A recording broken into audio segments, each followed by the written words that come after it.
Dès mon premier jour, en tant que jeune maître légitime, toute ma famille a pu entendre le fond de ma pensée. Dans ma tête, je me suis plaint que la nounou ait été prise de papa, au point d'utiliser sur lui des sortilèges d'amour.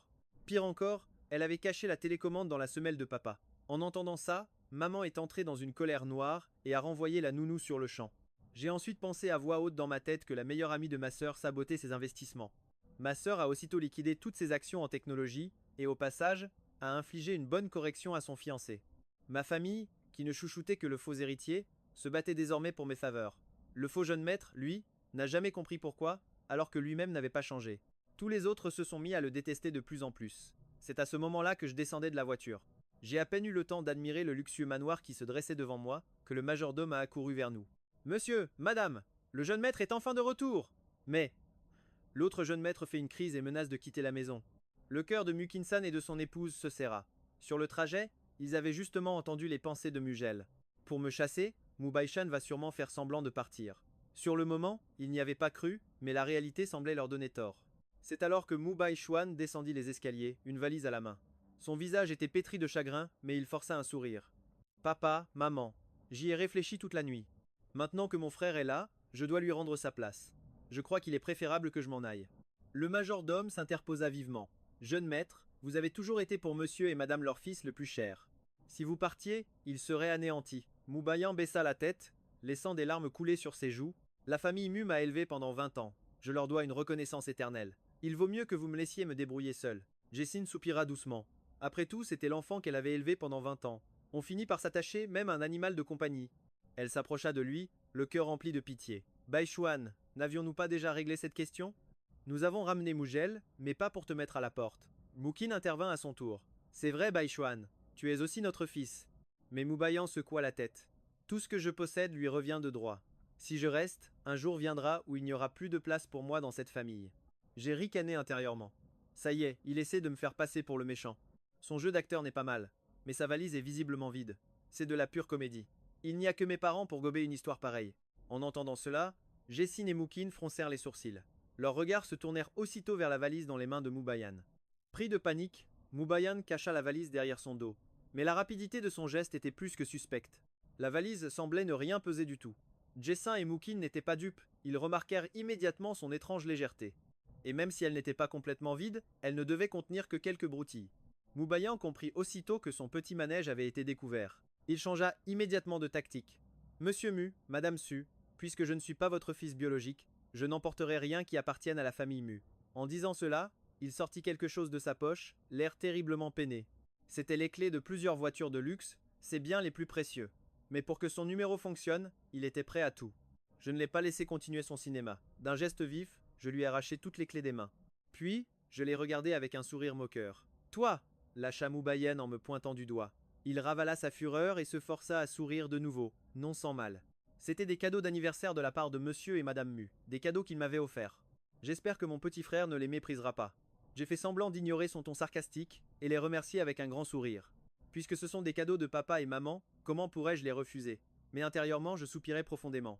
Il faut d'abord sauver ces voitures. Après tout, la famille Mu est sur le point de faire faillite. Le moment venu, leur vente nous aidera à tenir le coup. En entendant le mot faillite, Jessin et Mukin-san restèrent figés sur place. La famille Mu n'était pas n'importe qui. Si ces mots venaient d'un autre, il les aurait balayés d'un revers de main. Mais depuis l'arrivée de Mugel, chacune de ses pensées s'était réalisée. Comment une telle chose était-elle possible? C'est à ce moment précis qu'une silhouette élancée fit son entrée dans la villa. En voyant Mugel, son regard s'emplit de mépris et de dégoût. Tu viens à peine d'arriver et tu pilles déjà mon frère? Ça se voit que tu es un paysan. Jessin fronça les sourcils. Muyulu, qu'est-ce que tu racontes? Mugel est ton frère. Loin d'être en colère, j'éprouvais surtout de la pitié pour elle. Une présidente si imposante du groupe Mu. Dire qu'elle est en réalité l'héroïne d'un drame des plus tragiques. Plus tard, non seulement sa meilleure amie et un vaurien lui voleront tout son argent, mais ils finiront par lui arracher le cœur et les reins. Elle finira sans rien, ni de quoi manger, ni de quoi se vêtir. Quelle fin misérable! En entendant cette voix intérieure, le couple Mu et Mulu elle-même restèrent bouche bée. L'héroïne d'un drame tragique, de quoi pouvait-il bien parler? Lui arracher le cœur et les reins, un seul corps, pour sauver 5 vies, comme si Mulu attendait des quadruplés. Muyunu n'en croyait pas ses oreilles. Son propre fiancé et sa meilleure amie, celle qu'elle avait choisie avec tant de soin. Une amitié de plus de 10 ans, fusionnelle, indestructible. Une trahison était donc impossible. Comment cela avait-il pu arriver? Mais en se tournant vers ses parents, elle vit le choc sur leur visage. Elle demanda, hésitante, Papa, maman, vous avez entendu, n'est-ce pas? Minsan la coupa brusquement. Puisque tu es de retour, va donc parler à Bai Xuan. Après tout, il t'a toujours écouté depuis que vous êtes petit.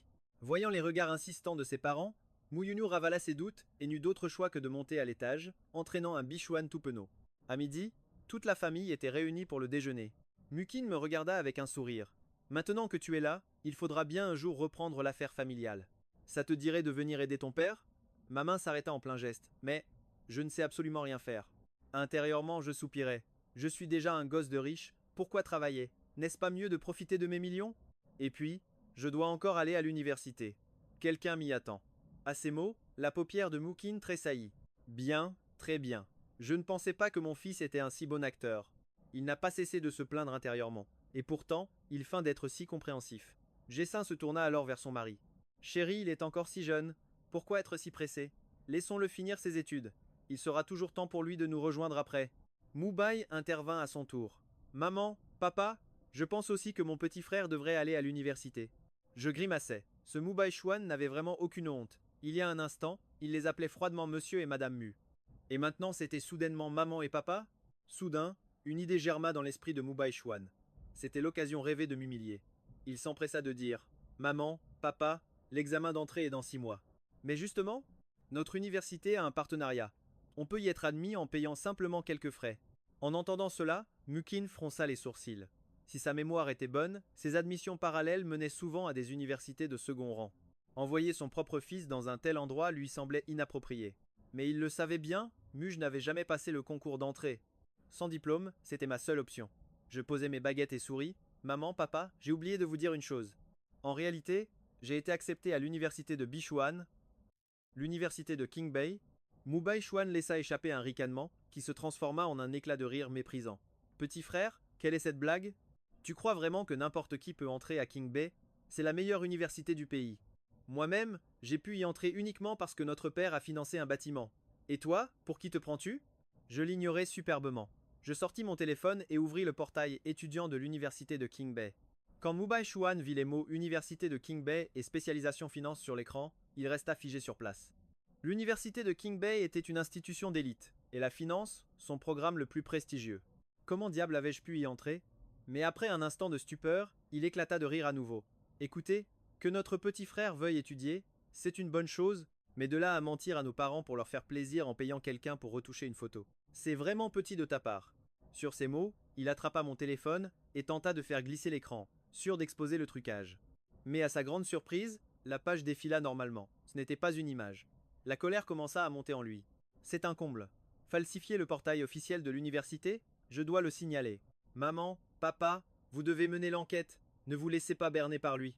Jessin prit la parole, le visage empreint de dégoût. Bichuan, ne t'ai-je pas appris à ne pas porter d'accusation sans preuve? Dire que Muj a tout inventé. Sur quoi te bases-tu? Nous voulions simplement qu'il rejoigne l'entreprise. Quelle raison aurait-il de nous mentir? Moubaï Chuan réalisa soudain qu'il s'était montré bien trop empressé. Il tenta de se rattraper. Maman, ce n'est pas ce que je voulais dire. Je m'inquiète juste pour mon petit frère Muj. J'ai peur qu'il se fasse arnaquer. Je repris mon téléphone et essuyai l'écran avec un air dégoûté. Puis, avec un léger soupir, je composai un numéro sur le champ. Après quelques mots avec mon interlocuteur, j'ai passé le téléphone à mon frère aîné, Mukin-san. Par un heureux hasard, Mukin connaissait la personne à l'autre bout du fil. Vieux sang, je ne m'attendais pas à ce que ce soit toi. Je n'aurais jamais cru que Muj était ton fils, perdu depuis tant d'années. Quelle incroyable coïncidence. C'est le joyau de notre université. Ne le laisse surtout pas partir ailleurs, sinon tu auras affaire à moi. Le visage de Mukin-sam se crispa, mais après tout, Muj n'a jamais passé l'examen d'entrée à l'université. Comment pouvait-il être un étudiant de Qingbei? Le vieux sang répondit d'un air mystérieux. C'est parce qu'il a participé à un projet confidentiel qu'il a été admis à titre exceptionnel. Quant à la nature de ce projet, même moi, je l'ignore. En raccrochant, Mukin-san me lança un regard de pure stupéfaction. L'université de Qingbei est l'une des plus prestigieuses. Un grand nombre de leurs projets sont d'envergure nationale. S'il s'agit d'un de leurs projets confidentiels, alors ce doit être l'élite de l'élite. Alors que la confusion régnait, une voix discordante s'éleva. Un projet confidentiel? À mon avis, l'école a juste accepté un pot de vin et a inventé un prétexte. C'est ça. Sinon Muj, dis-le toi-même. Révèle-nous à quel projet confidentiel tu as participé. J'ai foudroyé Moubaï Chuan du regard. Veux-tu vraiment finir derrière les barreaux? J'ose le dire. Oseras-tu l'entendre? Mu Baishuan a toujours été un incapable. De toute évidence, il ne saisit pas le poids des mots projet confidentiel. Il ricana. Oh là là, regarde-toi, quel bon comédien, et tu veux me jeter en prison? Tu te prends vraiment au sérieux, hein? Assez. Ton ambition a finalement éclaté au grand jour. Elle en vint même à douter que l'éducation donnée à Mu Baishuan toutes ces années ait été un échec cuisant. Baïen, ne sais-tu pas que si un tel projet fuite, nous serons tous sous le coup d'une enquête? Cherches-tu à ruiner toute la famille? Le sourire narquois de Mu Baishuan se figea sur son visage. Sa mère, Yesin, n'avait jamais été aussi sévère avec lui. Mais quelle mouche l'avait donc piqué aujourd'hui? Mu Baishuan s'enferma dans sa chambre et n'en sortit pas de l'après-midi. L'humiliation était trop profonde. Pendant ce temps, refusant d'admettre sa défaite, il envoya quelqu'un enquêter sur la filière finance de l'université de King Bay. Et à sa grande surprise, le nom de Muge y figurait bel et bien. J'avais la flemme de m'occuper de lui. Je me suis assis au salon, mangeant des fruits en fredonnant. Pendant ce temps, dans ma tête, le système continuait de me livrer des potins. Haute à l'instant, Mu Baishuan a glissé les sous-vêtements sexy de la seconde fille de la famille Mu sous tes draps. Très bientôt, tu seras accusé d'être un pervers. En entendant la voix enjouée du système, j'ai senti une pointe de douleur à la tête. Comment ce potin a-t-il pu finir par me concerner? Ce Mu Baishuan. C'est vraiment un dépravé. Oser voler les sous-vêtements de ma propre sœur. Il n'y a que lui pour imaginer un plan aussi tordu. Bien sûr, ces mots parvinrent aussi aux oreilles du couple Mu. Eux aussi restèrent complètement abasourdis. Ma deuxième sœur, Mouillée, est une véritable obsédée de la propreté. Si elle l'apprenait, elle enverrait Muge en prison sans la moindre hésitation. Évidemment, j'étais déjà au courant. Je me suis donc précipité dans ma chambre, j'ai soulevé la couverture d'un coup sec, et comme prévu, la pièce de lingerie était là. Au moment où je songeais à m'en débarrasser, une voix retentit depuis le rez-de-chaussée. C'était ma deuxième sœur, Mouillée. Papa, maman, je suis rentré. J'ai sursauté. Il était trop tard pour rendre l'objet à sa propriétaire. Je n'ai eu d'autre choix que de le fourrer dans ma poche pour le moment.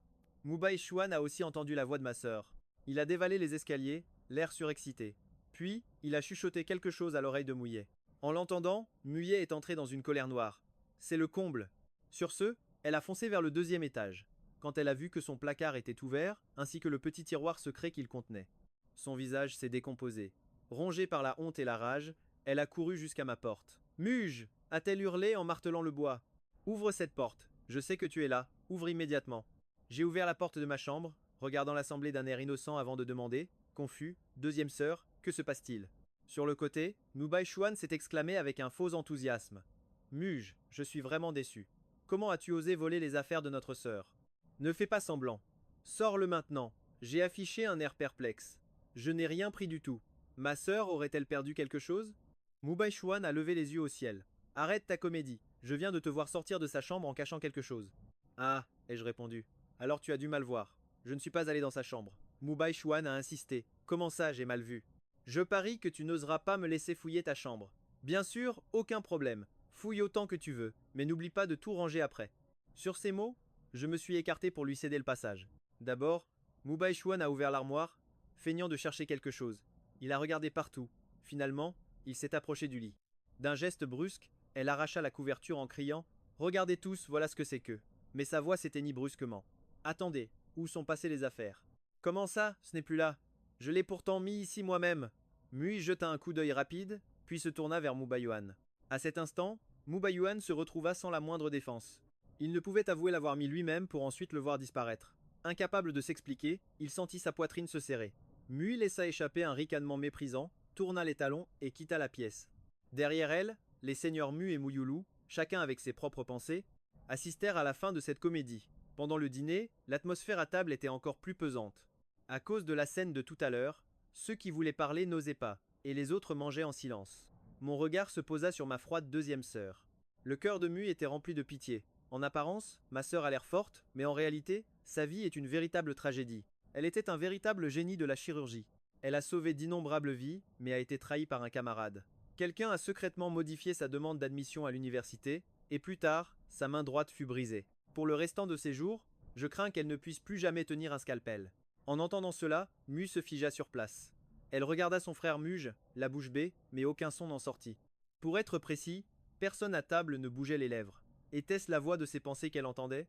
À l'époque, personne ne savait que sa demande avait été falsifiée. Elle a toujours cru avoir fait une erreur en la remplissant. Mais en y repensant, quelque chose clochait vraiment cette année-là. Elle tendit l'oreille, curieuse d'entendre ce que son frère allait dire. Elle brûlait d'envie de savoir qui avait osé modifier sa demande, pour pouvoir aller lui casser la figure. Mais elle attendit un long moment, et Muge se contentait de manger en silence. Il ne prononça pas un mot sur ce fameux camarade. Mookin lui aussi voulait savoir qui diable avait fait du mal à son fils. Il orienta donc délibérément la conversation vers Miyuye. Dis, Muge, ta sœur t'a accusé à tort tout à l'heure. Ne sois pas en colère, d'accord? Je secouai la tête, l'air de rien. Ce n'est rien, ma sœur était juste inquiète. Ne t'en fais pas. Je sais qu'elle n'aime pas que l'on entre dans sa chambre, alors je ne le ferai pas. En entendant ces mots, le cœur de Mouille se serra à nouveau. Les autres l'ignoraient, mais elle, au fond, le savait pertinemment. Un de ses vêtements personnels avait bel et bien disparu. Elle ne croyait pas du tout à ces histoires de fantômes. Elle se dit qu'elle avait sûrement mal entendu à cause du stress récent. Elle décida donc de ne plus y penser. Le lendemain matin, très tôt, Jessine sortit une pile de brochures immobilières et les posa devant moi. Muge, regarde si quelque chose te plaît. La veille, elle en avait discuté avec son mari. Leur fils venait de rentrer. Il devait absolument le combler. La première étape, lui acheter une voiture et une maison. Alors que j'écoutais les suggestions du système dans mon oreille, je n'arrêtais pas de secouer la tête. Aucune de ces propriétés ne prendra de la valeur. Soudain, le système me parla d'une voix excitée. Hôte, jette un œil à celui-ci. Suivant son conseil, je pointai un endroit du doigt. Maman, je veux celui-là. Jessie regarda le terrain vague que j'avais désigné. Elle dit, perplexe, mais cet endroit est abandonné depuis des années. Ils ont essayé de le vendre à bas prix, mais personne n'en a voulu. Pourquoi le veux-tu? Mubai-chan se moqua à son tour. Dis donc, tu as l'œil, petit frère. Après mûre réflexion, tu choisis un terrain vague. Je ne pris même pas la peine de lui répondre. Je me tournai et regardai sérieusement ma mère, Yessine. Fais-moi confiance. Ce terrain, en moins de 15 jours, verra son prix se multiplier plusieurs fois. Bien que Jessin soit confuse, elle fit ce que je demandais. Elle ordonna aux gens de son entreprise de l'acheter, puis, sur une impulsion étrange, elle acheta aussi tous les terrains environnants. À ce moment précis, la sœur aînée, Mouyoulou, descendit les escaliers. Maman, je pars pour l'entreprise. J'ai une urgence à régler. Jessine s'apprêtait à hocher la tête, mais à cet instant, elle entendit ce que je pensais. En l'entendant, son visage se décomposa. Mouyoulou s'arrêta net. Même si elle doutait encore de mes pensées, et restait sceptique, comme tout cela la concernait, elle voulut aussi écouter. Je ne remarquai pas qu'à cet instant, trois paires d'yeux me fixaient intensément pendant que je jouais sur mon téléphone. Je pensais en moi-même. Ce misérable de Xiao Jibo est une vraie ordure. Il est prêt à devenir un toutou juste pour obtenir le pouvoir de la famille Mu. Il a embobiné ma sœur, avec de belles paroles, jusqu'à ce qu'elle lui mange dans la main. Finalement, non seulement il a volé toute la fortune de la famille Mu, pire, elle s'est alliée avec sa meilleure amie pour lui prélever un rein de force. Elles lui ont même arraché le cœur. Mais le plus détestable de tous, c'est Muba Yuan. Pour une poignée d'argent, il a aidé Xiao Jibo à séduire ma sœur. Et il a fini par devenir le toutou de Xiao Jibo. Quel misérable. Un véritable salaud. En entendant cela, les trois membres de la famille Mu qui espionnaient sont restés glacés. Mu Qingshan et Yexin tremblaient de rage en apprenant que leur fille aînée avait connu une mort si tragique. Ils étaient furieux de la tête aux pieds. La sœur aînée, Mu Yulu, fronça également les sourcils. Elle n'arrivait toujours pas à croire que l'homme qu'elle aimait et sa meilleure amie l'avaient trahi ensemble. Elle est restée pensive un long moment. Finalement, elle s'est décidée à parler. Papa, maman, je pense inviter Ayan à dîner ce soir. Ça fait longtemps que vous ne l'avez pas vu. Très bien. Mu Qingshan et Yexin ont immédiatement accepté. Ce plan était exactement ce que le couple Mu voulait entendre. Eux aussi voulaient connaître la vérité sur cette affaire. C'est à ce moment précis qu'ils ont entendu le rire sonore dans l'esprit de Muge. Ce type ne pourra pas venir ce soir. Ses hémorroïdes ont éclaté. En ce moment, il est à l'hôpital, le ventre à terre, se tordant de douleur. Le soir, Muyulu est effectivement revenue seule. C'était pour vérifier les pensées de Muge. Elle s'est rendue exprès à l'hôpital, et comme elle le pensait, elle a vu Xiao Jibo se tordre de douleur. De retour à la maison, elle n'a rien mentionné à son sujet. Le couple Mu a compris la situation sans un mot, et n'a pas posé plus de questions. Muyulu a sorti une boîte très élégante du sac qu'elle portait et l'a tendue à Muget, qui était à côté d'elle, très concentré à regarder la télé. Je t'ai acheté un cadeau, dis-moi si ça te plaît. En entendant ces mots, toutes les personnes présentes sont restées silencieuses. Avait-il mal entendu? La veille encore, Muyulu avait hurlé sur Muge, le traitant de campagnard uniquement intéressé par l'argent. Et comment se faisait-il qu'aujourd'hui elle lui offrait un cadeau? À en juger par le logo sur la boîte, il était évident que cela coûtait une fortune. Le visage curieux, je me suis retourné, je me suis désigné et j'ai demandé. Pour moi, Muyulu a hoché la tête. Elle n'en a pas dit plus. J'ai pris la boîte, très content. C'était une montre. En voyant ce cadran, si luxueux mais discret, et les diamants et saphirs incrustés, je suis resté bouche bée. Même si je n'y connais rien en montre. Ça se voit à des kilomètres que ça coûte plusieurs centaines de milliers, non? En pensant que la famille Mu finira en faillite, il est évident que je veux en profiter pour mettre un peu d'argent de côté pour moi, mais après un moment d'hésitation, j'ai secoué la tête. C'est trop beau pour être vrai, ma sœur. Cette montre a trop de valeur, je ne peux pas l'accepter. Ce n'est qu'1 million, ce n'est pas grand-chose. Si à l'avenir quelque chose d'autre te plaît, dis-le-moi, je t'offrirai quelque chose d'encore mieux. Le ton de Muyulu n'était toujours pas très chaleureux, mais il était évident qu'elle avait déjà accepté ce frère venu de la campagne. Juste à ce moment-là, Mu Bayuan est descendu des escaliers et a vu précisément cette scène. Bien qu'il bouillait de rage à l'intérieur, il ne voulait pas créer de nouveaux problèmes devant sa famille, alors il a réprimé sa colère et a demandé comme si de rien n'était. Ma sœur, comme tu traites bien notre frère Muge. Moi aussi, j'ai toujours voulu cette montre. Sur ce, il a fait les yeux doux à Muyulu, espérant qu'avec ce regard de chien battu, il obtiendrait plus d'attention de sa sœur. Mais ce à quoi il ne s'attendait pas, c'est que Muyulu lui a seulement lancé un regard froid et lui a dit avec indifférence: Si tu la veux, achète-la toi. C'était la première fois que Muyulu traitait Mubayuan avec autant de froideur. Elle non plus ne voulait pas être comme ça. Mais en se rappelant que Mubayuan lui avait présenté Xiao Jibo juste pour en tirer profit, elle n'avait tout simplement plus envie d'adresser la parole à celui qui fut autrefois son bon frère. Mubayuan s'est senti encore plus frustré, mais avec tant de gens présents, il ne pouvait pas perdre son sang-froid. Soudain, une idée lui est venue. Ah, au fait, aujourd'hui nos parents n'ont acheté qu'une maison et un terrain pour notre frère. Ils ne lui ont pas encore acheté de voiture, n'est-ce pas? Et si demain je l'emmenais voir quelques voitures? En plus, je m'y connais assez bien dans ce domaine. En entendant cela, la famille Mu a été assez surprise. Est-ce que Bayuan veut s'excuser auprès de Muge? Eh bien, il semble que Bayuan soit assez raisonnable après tout. Peu, être qu'hier, comme tout était si soudain, il a réagi de manière un peu trop vive. Tôt le lendemain matin, Bayuan a vraiment emmené Muge chez un concessionnaire vendant exclusivement des voitures de luxe importées. Mais ce à quoi il ne s'attendait pas, c'est que les acolytes de Mu Bayuan attendaient déjà là depuis très tôt. Dès qu'ils ont vu arriver Bayuan et Muge, ils ont commencé à les huer et à crier: Bayuan, alors c'est le nouveau fils que tes parents ont ramené. C'est vraiment un pecno. Je n'ai pas pris la peine de leur prêter attention. Je suis entré directement chez le concessionnaire, et je dois admettre que cette boutique n'est certainement pas pour le commun des mortels. En regardant les étiquettes, la voiture la moins chère coûtait plus d'1 million. Alors que je m'émerveillais, j'ai voulu ouvrir la portière d'une voiture pour voir l'intérieur, mais à peine avais-je levé la main. J'ai entendu un cri aigu derrière moi. Hé, qu'est-ce que tu crois que tu fais? Immédiatement, une femme d'une trentaine d'années s'est approchée à toute vitesse. Je n'ai pas bronché. Et alors? On ne peut pas toucher les voitures ici? La vendeuse s'est postée devant moi, le visage crispé par le dégoût. Elle a lancé: Si vous n'achetez pas, ne touchez à rien. Si vous la rayez, vous croyez vraiment avoir les moyens de payer? À peine ces mots prononcés, suivis par une meute de vendeurs, elle s'est précipitée vers le groupe de Mubayuan, le sourire le plus mielleux aux lèvres. J'ai failli éclater de rire, un rire rempli de rage. Inutile de perdre mon temps avec cette folle. Je me suis donc installé à une table sur le côté. Après tout, je n'étais absolument pas pressé. J'étais curieux de voir la tête de ces vendeurs zélés lorsqu'ils réaliseraient que ces gosses de riches ne comptaient rien acheter. Quelle serait leur réaction? C'est alors qu'on a posé un verre d'eau tiède devant moi. Juste après, j'ai entendu une voix timide murmurer: Pour être honnête, je trouve ça très cher aussi. J'ai levé les yeux, perplexe. Qu'est-ce que tu as dit? Une jeune fille, petite et adorable, se tenait juste là. Elle m'a souri timidement avant de répéter à voix basse: J'ai dit que les voitures ici sont vraiment très chères. C'est là que j'ai compris. Elle était donc d'accord avec ce que j'avais insinué. Je n'ai pas pu m'empêcher de sourire. Tu es nouvelle? Oui, j'ai commencé mon stage le mois dernier. J'ai discrètement jeté un œil à son badge. Xuan Qian. Ce nom lui allait à merveille. Pendant ce temps, les vendeurs autour de Mubayuan commençaient enfin à réaliser que quelque chose clochait. Ces gosses de riches n'avaient non seulement aucune intention d'acheter une voiture, mais en plus, ils se moquaient d'eux ouvertement, avec une arrogance sans nom. Pourtant, même en le réalisant, ils n'osaient pas les offenser. Ils ne pouvaient que forcer un sourire et faire de leur mieux pour satisfaire ce groupe de sales gosses. Un rire froid m'a échappé. J'ai fait signe à Xuan Qian. Xuan, prépare le bon de commande. Je prends celle-ci, ai-je déclaré en désignant une voiture de sport. Xuan Qian n'a pas tout de suite compris. Elle est restée là, figée, sans bouger d'un cil. Puis, une lueur de compréhension a traversé son regard. Son adorable visage s'est illuminé de joie. Elle a couru au bureau et a rapporté tous les documents nécessaires. J'ai sorti la carte noire que ma mère m'avait donnée et je la lui ai tendue. J'ai signé, et toute la procédure s'est déroulée sans le moindre accroc. Les yeux de Xuan Qian pétillaient d'excitation. Elle travaillait ici depuis plus d'un mois, et c'était sa toute première vente. Je me suis levé en lui souriant, puis je me suis retourné, et j'ai commencé à marcher vers la sortie. La vendeuse de tout à l'heure était à bout de patience face aux moqueries de Mubayuan et sa bande. Furieux, j'étais sur le point de partir, mais en voyant cette femme s'en aller comme si de rien n'était, un vendeur a cru trouver le parfait bouc émissaire. Il m'a lancé, plein de mépris: Si vous n'achetez rien, fichez le camp.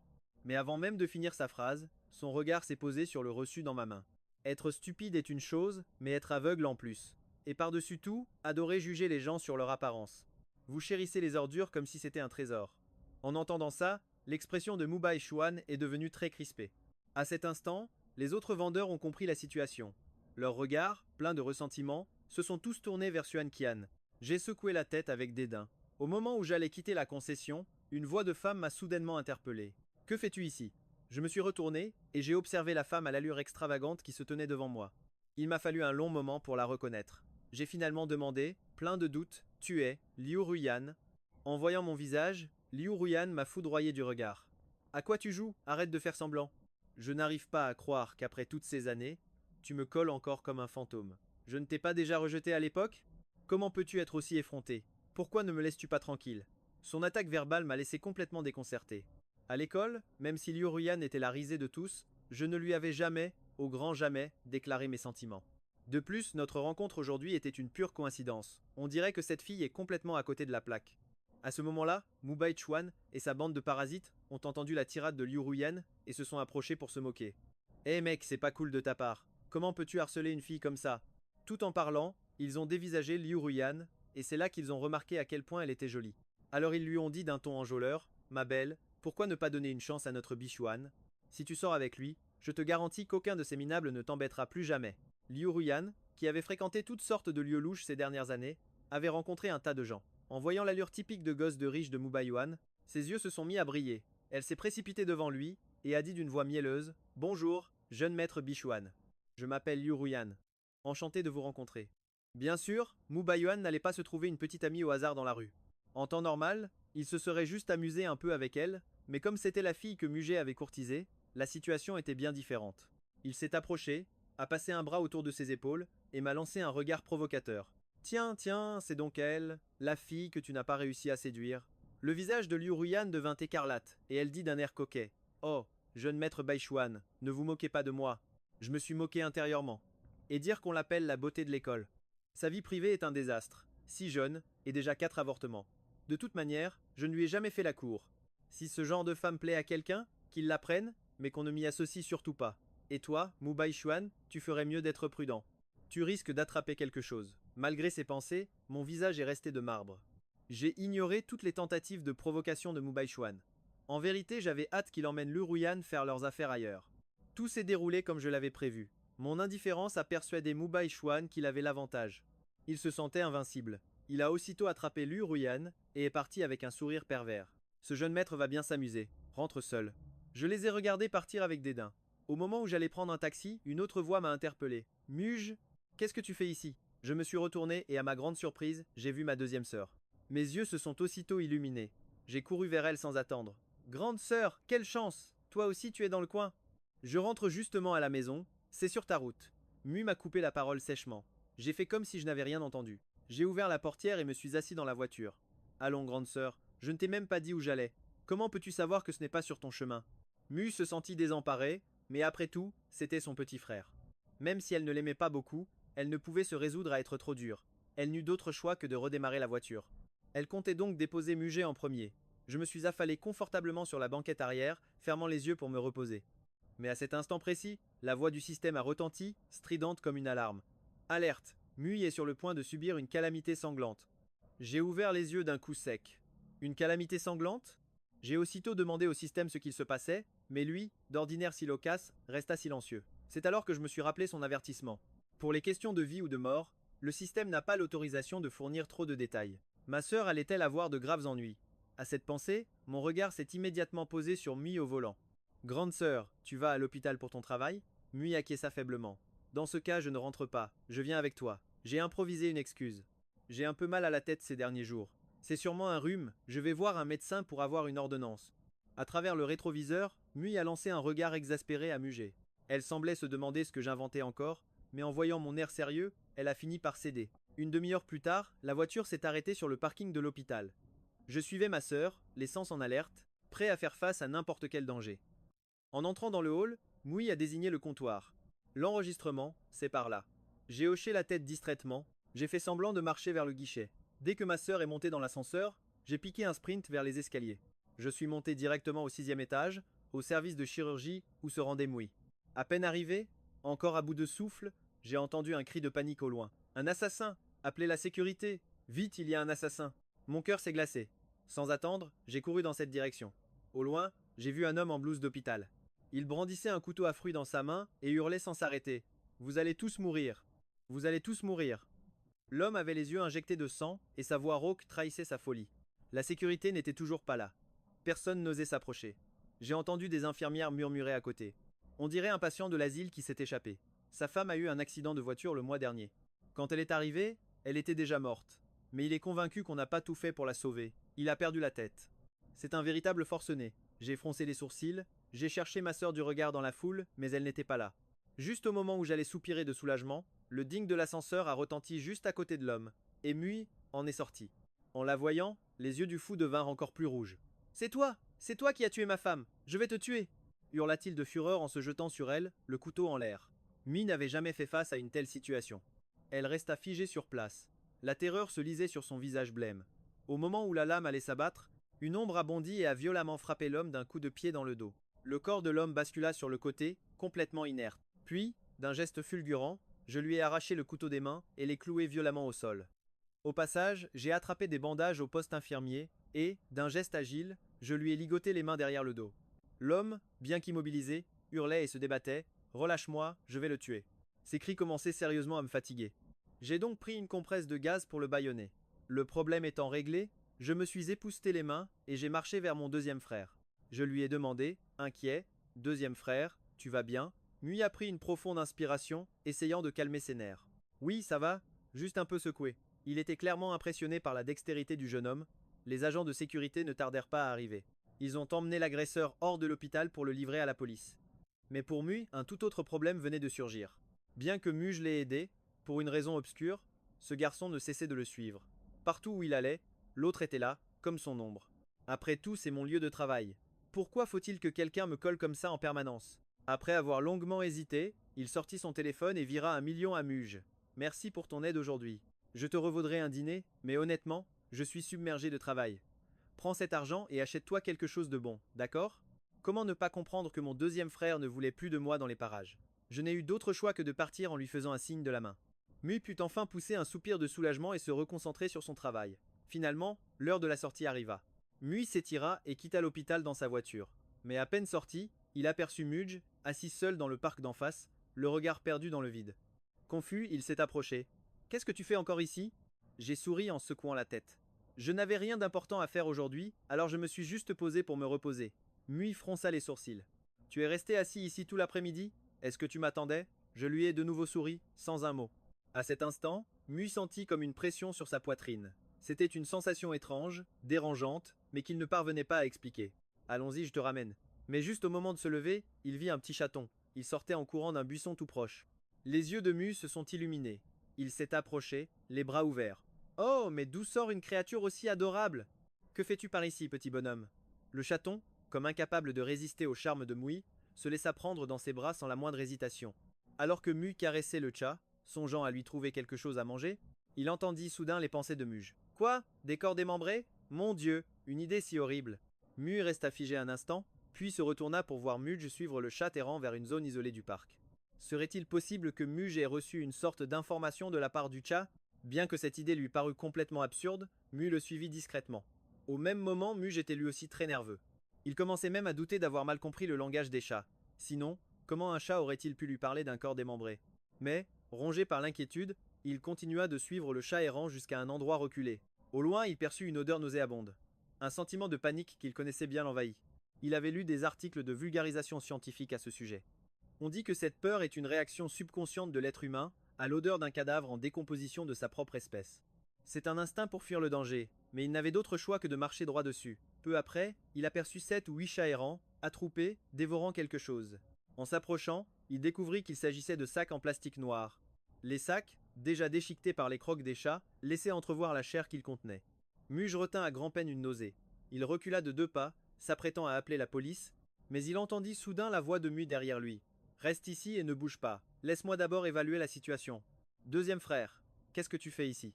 Muge était lui aussi stupéfait de voir Mu apparaître à cet endroit. Mu ne lui donna aucune explication. Il sortit de son sac une paire de gants et un masque qu'il portait sur lui, et les enfila. Il s'avança vers ses sacs en plastique noir. Muge fit alors un geste vers les chats. Hé, arrêtez de manger cette viande, elle pourrait être empoisonnée. Vite, écartez-vous. Les chats semblèrent comprendre ces paroles. Après un instant d'hésitation, ils finirent par recracher la viande qu'ils avaient dans la gueule et, l'air mécontent, s'écartèrent sur le côté. Une fois de plus, Mu fut abasourdi de constater que Muge pouvait communiquer avec les chats. Quand tout ça sera réglé, pensa-t-il, il faudra absolument que je lui demande comment il fait. Mu s'approcha des sacs et en dénoua un avec précaution. Il fouilla délicatement à l'intérieur et en sortit quelques os. À leur vue, son expression s'assombrit.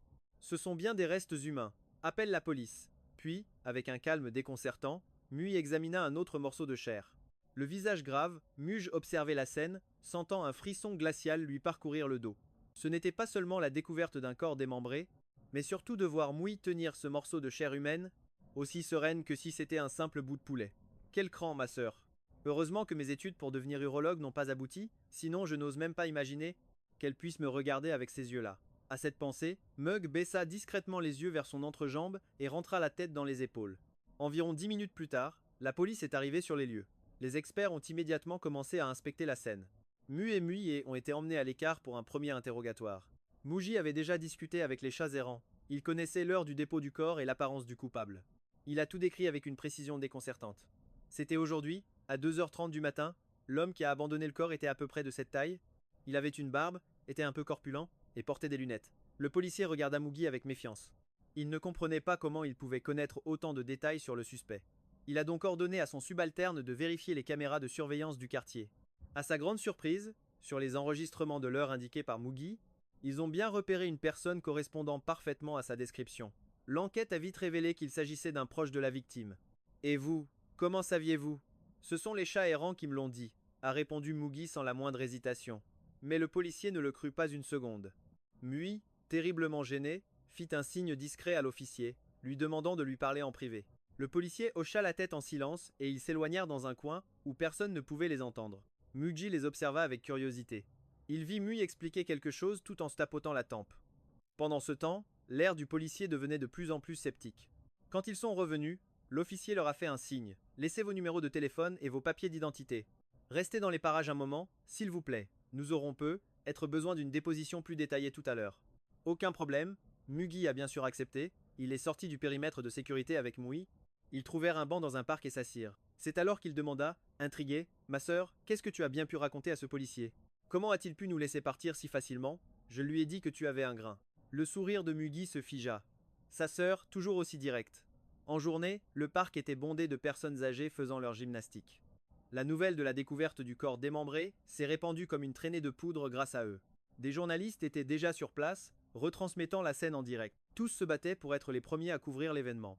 Quand Jane a aperçu ces deux silhouettes familières sur le direct, elle a immédiatement appelé Mouille. Maman, tout va bien, on ne faisait que passer. Non, ce n'est vraiment pas la peine que tu viennes. Mui a tout tenté pour la dissuader, mais moins de 20 minutes plus tard, la voiture de la famille Y était garée à l'entrée du parc. Il n'y avait pas que Yesin. Mukin et Mubayuan étaient là aussi. Muin-san portait encore son costume. Des perles de sueur coulaient sur son front. Il était visiblement accouru directement depuis son bureau. En voyant son fils et sa fille sains et saufs, il a enfin pu pousser un soupir de soulagement. Grande sœur Yuye, tu as dû avoir si peur, n'est-ce pas? Jessin s'est assis à côté de Mui et lui a serré la main très fort. En voyant ça, Mugi ne put s'empêcher de penser. Avec le caractère de ma sœur, avoir peur, jamais de la vie. Mais il vaut mieux que Jessin ne l'apprenne pas. Les mains de Mui viennent de toucher un corps démembré. S'il le savait, c'est lui qui mourrait de trouille. Quelle poisse de tomber sur une affaire pareille. Mukin fronça les sourcils en regardant par-delà le cordon de police. Un meurtre et un corps en morceaux, c'est quelque chose qu'une personne normale ne verra sans doute jamais. Et il a fallu que ça tombe sur vous, lâcha Mubai Shuan avec une grimace de dédain. J'ai entendu dire qu'à l'hôpital de ma sœur, un déséquilibré a poignardé des gens cet après-midi. Rencontrer autant de dangers en une seule journée. Je me demande vraiment qui est le porte-malheur dans l'histoire. Tout en disant cela, il jeta un regard lourd de sous-entendu en direction de Mugi. Mugi répliqua, croiser un fou, c'est de la malchance. Oui, mais trouver un cadavre, ce n'est pas forcément une mauvaise chose. Ce n'est qu'en découvrant le corps au plus vite qu'on peut aider la police à trouver le vrai coupable. Ce commentaire moralisateur exaspéra Mubayuan, qui laissa échapper presque malgré lui. Estime-toi déjà heureux de ne pas être traité comme le meurtrier. Si Shuan ne dit pas n'importe quoi, le gronda Mukin-san, en jetant un regard inquiet vers les journalistes qui continuaient de filmer à proximité. Tu adores créer des histoires et des problèmes, lança-t-il. Si quelqu'un t'entend dire ça, tu vas avoir de gros ennuis. Mubaishuan fit une grimace, sans y accorder la moindre importance. Et à quoi ça sert d'avoir peur maintenant? On dirait bien que la police ne le laisse pas partir. J'ai bien peur qu'il soit déjà considéré comme le suspect numéro 1. Ma pauvre sœur, entraînée dans ce pétrin à cause de lui. Piao Chuan, s'exclama Mui, qui n'en pouvait plus. Sœur, tu es bien trop naïve. C'est peu. Être lui le coupable, lança Mubai Chuan sans le moindre filtre. Jessin fronça légèrement les sourcils, jetant un regard désapprobateur à Mubai Chuan. Heureusement, toute l'attention des journalistes était rivée sur le cordon de police. Ils n'entendirent pas les inepties que Mubai Chuan racontait. Autrement, la moindre rumeur aurait suffi à entacher la réputation de Muge. Comment n'y avait-il pas pensé plus tôt? Comment ce garçon, Mubai Chuan, pouvait-il être aussi écervelé? C'est à cet instant que le téléphone de Muge se mit à vibrer. Voyant un numéro inconnu s'afficher, il décrocha. Muge, c'est l'officier Zata Chang. Vous et votre frère êtes toujours au parc, n'est-ce pas? Oui, juste à l'extérieur du périmètre de sécurité. Ne bougez pas. J'arrive tout de suite. À peine l'appel terminé, Mubai Chuan foudroya Muge du regard et se moqua ouvertement. Regardez-moi ça, monsieur le policier vient arrêter. La voix de Mubai Chuan était si forte qu'elle attira l'attention de tous les curieux. Les journalistes ne mirent pas longtemps à reconnaître Mu Qingshan et Yexilan. Aussitôt, les caméras de leur téléphone se tournèrent vers eux. On dirait le président du groupe Mu et sa femme. Je me demande bien ce qu'ils font ici. Celui qui vient de parler, c'est le jeune maître de la famille Mu. Non, ne me dites pas qu'ils sont impliqués dans ce meurtre. Soudain, les chuchotements se propagèrent comme une traînée de poudre. Les reporters les plus audacieux s'approchèrent même, dans l'espoir d'obtenir une interview en pleine rue. C'est alors que plusieurs policiers sortirent du périmètre. En tête, l'officier Zachang, celui qui venait d'appeler. Ils écartèrent d'abord les journalistes, puis il se tourna vers Muge avec un grand sourire. Muge, l'affaire est résolue. Le tueur est exactement la personne que vous avez décrite. Mes collègues viennent de l'arrêter. L'officier Zhang était rayonnant. Une affaire de démembrement de cette ampleur était considérée comme un cas majeur pour leur service. De plus, l'information avait déjà été relayée par les médias. Pour ne pas affoler la population, il fallait agir vite. Il s'était déjà préparé à une longue nuit de travail. Mais qui l'eût cru, en moins d'une heure, l'affaire était déjà classée. De tous les indices, le plus crucial fut celui fourni par Muge. Muge, mes supérieurs vont vous décerner une récompense. L'officier Zeta Chang lui donna une tape amicale sur l'épaule. Puis, il se tourna vers Mu Qingshan et Yexilan avec admiration. On voit bien que vous êtes les grands entrepreneurs de notre ville. Regardez comme vous avez bien éduqué votre fils. Vous exagérez, vous exagérez. Toute l'inquiétude de Mu Qingshan s'envola, laissant place à une immense fierté sur son visage. Jamais il n'aurait imaginé que 3 jours à peine après son retour, ce nouveau fils apporterait un tel honneur à la famille Mu. Quand la nouvelle de cette récompense sera publique, les actions de notre groupe vont certainement grimper en flèche. Avant de partir, l'officier Zeta Chang parut se souvenir de quelque chose et dit à Muge. Oh, au fait, la prochaine fois, n'hésitez pas à dire que vous avez vu le tueur vous-même. La protection des témoins, c'est notre affaire. Inutile de prétendre que c'est un chat qui a tout vu. Muge esquissa un sourire, un peu résigné. On dirait que de nos jours, dire la vérité n'est pas si simple, hein. Une fois la police partie, Muge regarda Mubai Chuan qui tentait de s'éclipser. Il me semble que quelqu'un s'est un peu mépris sur mon compte tout à l'heure. Mubai Chuan s'arrêta net, fit semblant de n'avoir rien entendu et reprit sa route. Tu es assez grand maintenant, tu devrais assumer tes paroles. Ou comptes-tu les ravaler comme si de rien n'était? La voix de Muge n'était ni forte ni faible, mais toute la famille Mu l'entendit parfaitement. Déjà avant, le comportement de Mubai Chuan les avait agacés. Alors le voir agir comme si de rien n'était, les fit froncer les sourcils de plus belle. Chuan, c'est comme ça que je t'ai élevé? Gronda Mu Qingshan, le visage dur. Père, je ne l'ai pas fait exprès. Mubai Chuan bouillait de rage, mais n'osa pas répondre effrontément. Jessin aussi avait un air sombre. Elle ne comprenait pas l'attitude récente de Mubai Chuan. Était-ce dû à l'arrivée de Muge, une simple difficulté d'adaptation? Ou bien sa véritable nature avait-elle toujours été ainsi? Et il n'avait tout simplement jamais rien vu. Présente tes excuses à ton grand frère, ordonna froidement Mu Qingshan. Mubai Chuan ouvrit la bouche pour protester, mais face au visage implacable de Mu Qingshan et Yexilan, et même au regard de Mu, empreint de déception, il n'eut d'autre choix que de baisser la tête. Je suis désolé. Ces deux simples mots firent sentir à Mubai Chuan que sa propre dignité était piétinée par Muge. Cela ne fit qu'intensifier la haine dans son cœur. Il se jura qu'il ferait sans aucun doute payer le prix à Muge. En voyant l'air abattu de Mubai Chuan, Mukin et Yesin ressentirent une pointe de pitié. Après tout, 20 ans de vie commune les liaient à lui. Même s'ils avaient retrouvé leur fils, ils ne comptaient pas couper les ponts avec Mubai Chuan. Ils espéraient encore qu'il puisse continuer à vivre avec eux, et qu'une véritable affection fraternelle naisse entre lui et Muge. En rentrant, ils avaient donc tout arrangé pour que Muge et Mubai Chuan montent dans la même voiture. Mais Muge refusa net. Papa, maman, je vais plutôt rentrer avec ma deuxième sœur, déclara-t-il avec indifférence. Mukin et Yesin supposèrent que Muge venait d'être offensé, et qu'il ne pouvait sans doute pas pardonner à Mubai Chuan aussi vite. C'était compréhensible. Ils n'insistèrent donc pas. Mais qui aurait cru, à peine avait-il fait 2 pas, qu'ils entendraient les pensées de Muge. Je ne sais pas ce qu'il a mangé, mais il n'arrête pas de lâcher des vents. Pas question que je monte dans la même voiture que lui. Ce serait le comble que je tombe malade à cause de sa puanteur. Le couple Mu se figea sur place. Ils échangèrent un regard. Leurs yeux brillaient d'un mépris évident. Écoute, ta mère et moi devons passer par l'entreprise. Xiao Xuan rentre seul à la maison. Sur ce, sans même attendre la réponse de Mubai Xuan, ils montèrent dans leur voiture et partirent en trombe. Mubai Xuan resta planté là, totalement déconcerté. Mouge était déjà dans la voiture de Mouillé, la pressant de démarrer. Naturellement, Mui avait aussi entendu les pensées de Muge. Elle laissa échapper un petit rire résigné, sans la moindre intention d'emmener Mubai Xuan. Elle démarra et s'en alla. Pendant le trajet, Mui commençait enfin à accepter le fait qu'elle pouvait entendre les pensées de Mubai Xuan. Et plus important encore, durant tout le voyage, les pensées de Mubai Xuan n'arrêtaient pas de la flatter. Un instant, il la trouvait très belle. L'instant d'après très professionnelle, gardant son calme sous la pression, bien qu'un peu bavarde et agaçante. Qui n'aime pas recevoir des compliments? En arrivant à la maison, ils aperçurent devant la villa une silhouette qui les surprit. Le fiancé de Muyulu, Xiao Ibo. Ce n'était pas la première fois que le jeune maître de la famille Xiao rendait visite au Mu, mais il n'était jamais venu à l'improviste comme aujourd'hui. En voyant Mui, Xiao Ibo s'approcha aussitôt. Petite sœur Ye, vous voilà enfin de retour.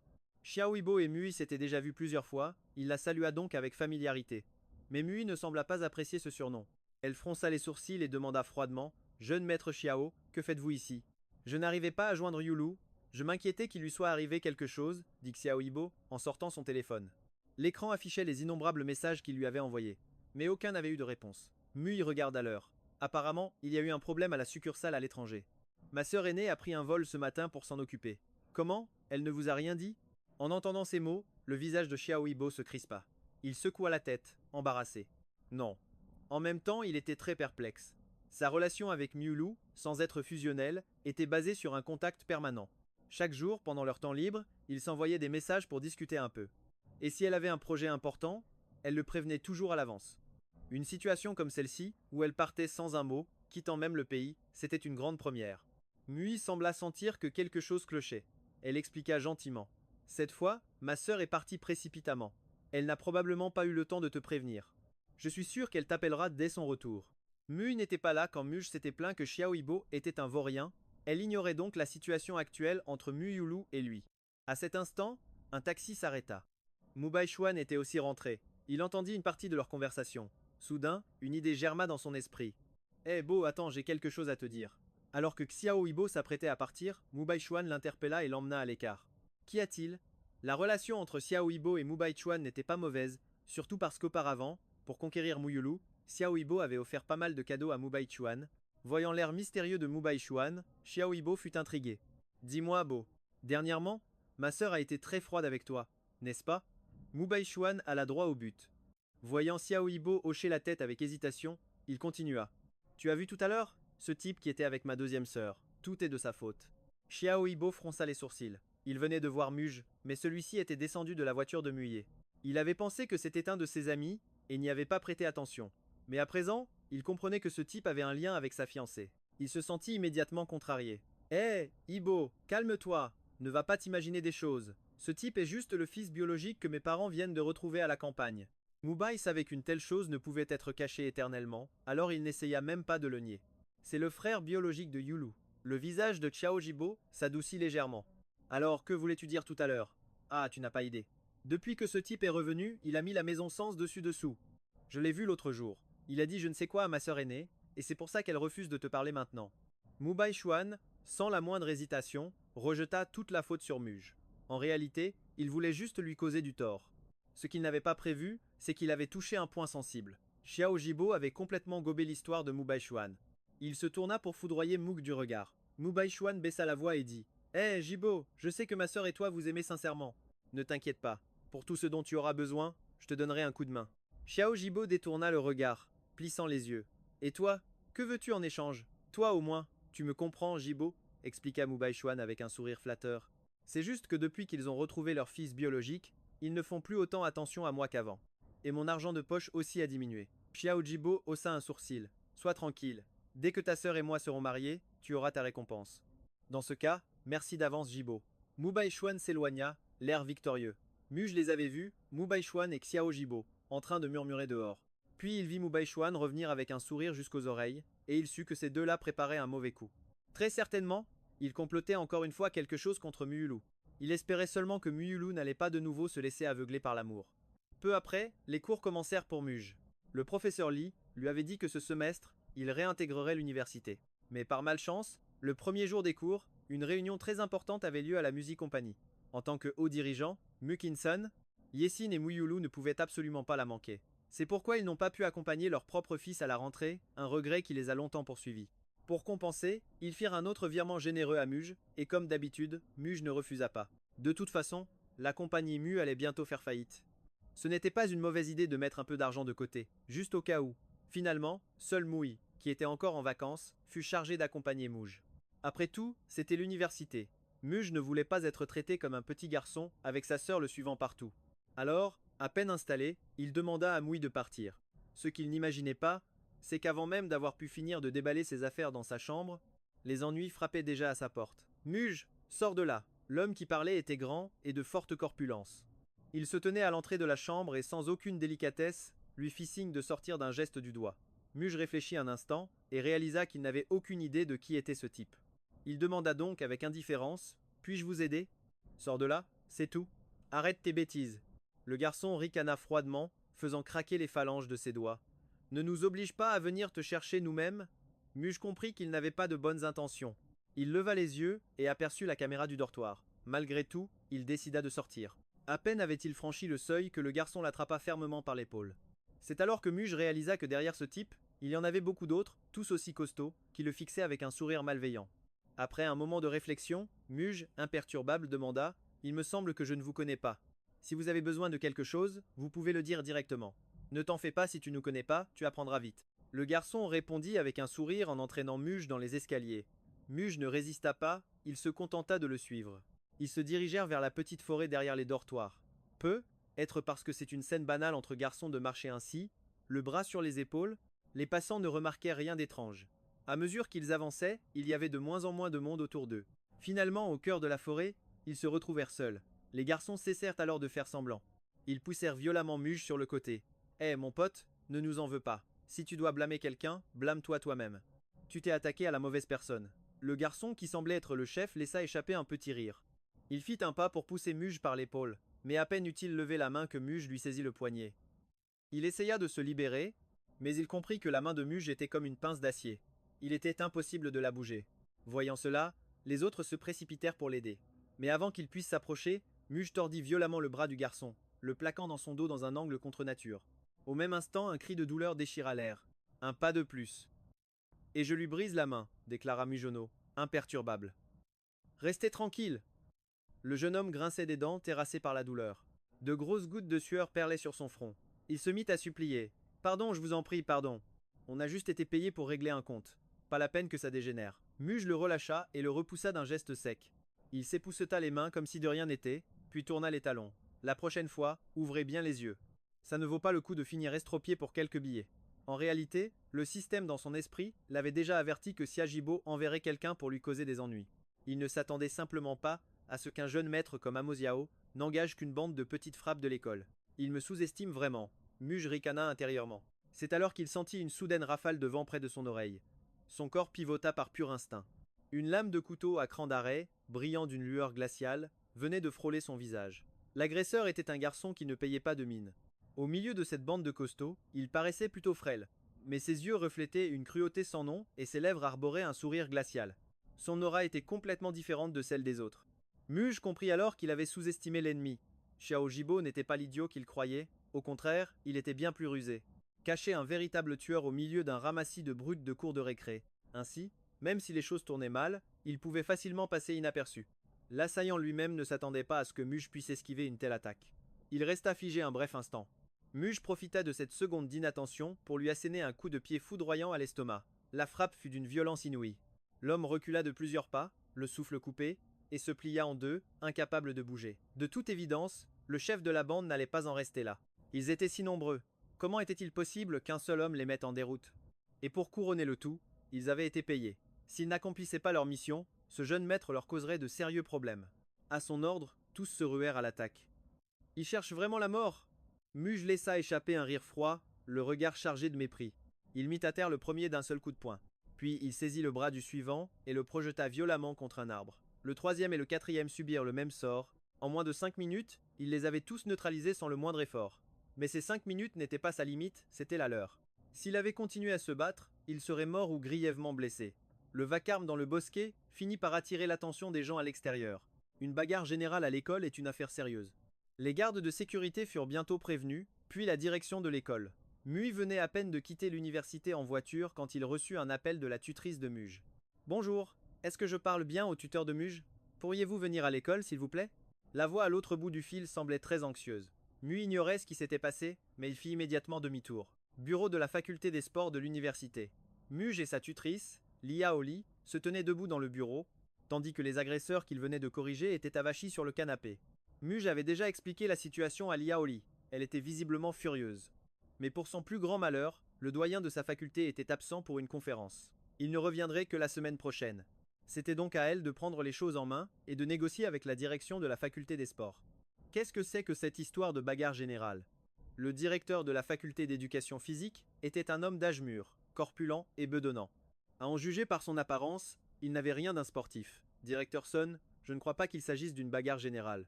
Il s'agit plutôt de harcèlement envers mon étudiant, déclara Lia Oli sans la moindre hésitation. Oh, allez, professeur Lee, regardez votre étudiant. Voyez dans quel état il a mis mes élèves. Et vous osez parler de harcèlement? Qui a harcelé qui, selon vous?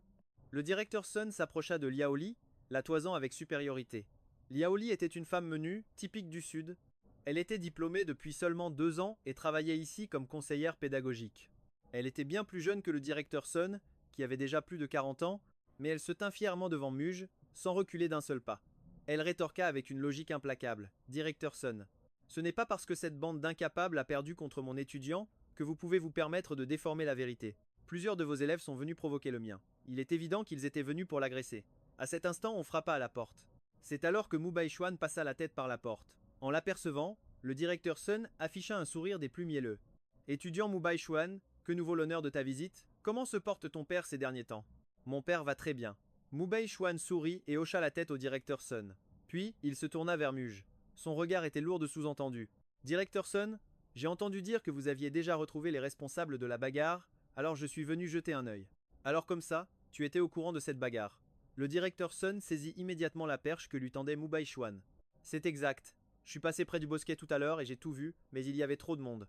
J'ai eu peur d'être impliqué, alors je ne suis pas intervenu pour les arrêter, admit calmement Mu Baishuan. Licia, qui ne le connaissait pas, s'agrippa à ce nouveau témoin comme à une bouée de sauvetage. Précipitamment, elle lui demanda avec anxiété. Dis-moi, camarade, as-tu bien vu ce qui s'est passé exactement? Mu Baishuan fit semblant de réfléchir un instant avant de pointer un doigt accusateur sur Muge. C'est lui. Je l'ai vu abuser de sa force pour provoquer les autres étudiants. À ce moment-là, il le suppliait déjà d'arrêter, mais il continuait sans relâche. Le visage de Li Xiaoli s'assombrit aussitôt. Hé, camarade, es-tu certain d'avoir bien vu? Insista-t-elle, n'arrivant pas à y croire. J'en suis absolument sûr. J'ai tout vu très clairement, affirma Mu Baishuan avec le plus grand sérieux. Le sourire du directeur Sun s'élargit encore plus. Professeur Lee, vous voilà rassuré, nous avons maintenant un témoin oculaire. Votre élève doit assumer la responsabilité de ses actes. Li Xiaoli ne comprenait pas. Une seule personne s'attaquant à plus de 10 autres. C'était complètement absurde, sous tous les angles. Je ne suis qu'une tutrice. Face à une telle situation, je dois d'abord en référer au doyen de notre faculté pour qu'il prenne une décision. Licia savait qu'elle n'obtiendrait rien de bon en restant là, elle essayait donc de gagner du temps. Mais à sa grande surprise, le directeur Sun refusa catégoriquement. Pas question, regardez mes élèves, ils sont blessés. Soit vous nous donnez une explication aujourd'hui même, soit j'appelle la police pour qu'elle s'en charge. Craignant les conséquences pour Muger si la police s'en mêlait, Li Xiaoli céda et demanda « Alors, que voulez-vous » C'est très simple, demandez son expulsion. Le directeur Sun lança un regard glacial à Muge. Un étudiant comme lui, qui frappe les gens sans raison, ne mérite pas d'être dans notre école. Li Xiaoli n'aurait jamais imaginé que le directeur Sun veuille réellement expulser Muge. C'est là qu'elle comprit enfin que quelque chose clochait avec toutes les personnes présentes. L'affaire était déjà absurde, mais l'attitude du directeur et de ce témoin sorti de nulle part, Mu Baishuan, était tout sauf normale. Muge aurait-il contrarié quelqu'un d'important? Elle ne pouvait pas laisser le directeur Sun agir à sa guise. Elle devait en informer son supérieur, infusant qu'un bon élève soit ainsi injustement malmené. Animée par cette pensée, elle décida de passer un appel sur le champ. Mais à cet instant précis, Muge, qui était resté silencieux tout ce temps, prit soudain la parole. Directeur Sun, êtes-vous sérieux? Quoi? Le directeur fut surpris. Je parle de ce que vous avez dit. Qu'un étudiant qui frappe les autres sans raison ne mérite pas d'être ici. Le pensiez-vous vraiment? Demanda Muge, en clignant des yeux avec une sincérité désarmante. Bien sûr que je suis sérieux. Je ne peux tolérer un tel facteur d'instabilité sur le campus, menaçant la sécurité des autres. Le directeur Sun déclara cela avec une droiture impressionnante. Si les circonstances avaient été différentes, Mudge aurait eu envie de l'applaudir. Bien dit. Puisqu'il en est ainsi, directeur Sun, regardez attentivement. Mudge sortit son téléphone de sa poche de chemise et ajouta avec un sourire. Heureusement que j'ai tout enregistré. Je vais bien évidemment vous aider, directeur Sun, à éliminer les éléments dangereux de cette école. En entendant les mots de Mudge, le visage de toutes les personnes présentes se décomposa. La douzaine de voyous qui avaient été frappés devint livide en voyant le téléphone de Mudge. Le visage du directeur Sun et de Mubai Chuan passa par toutes les couleurs, oscillant entre le blanc et le rouge. Seuls les yeux de Licia Oli se mirent à briller d'excitation. Mudge, tu as vraiment enregistré? Oui. Mudge hocha la tête et lança la vidéo la plus récente. L'enregistrement commençait avec le grand gaillard l'appelant depuis la porte de son dortoir. Il s'avère que dès cet instant, Mudge avait senti que quelque chose n'allait pas. Il avait donc discrètement activé la caméra de son téléphone avant de le glisser dans la poche de sa chemise. Ce qui s'est passé ensuite n'avait pas besoin d'explication. En entendant l'un des types dire qu'il était payé pour régler les problèmes des autres, la véritable nature de cet incident devint limpide, modèle. C'était du harcèlement scolaire. Et qui plus est, un coup monté. Un acte d'une perfidie totale.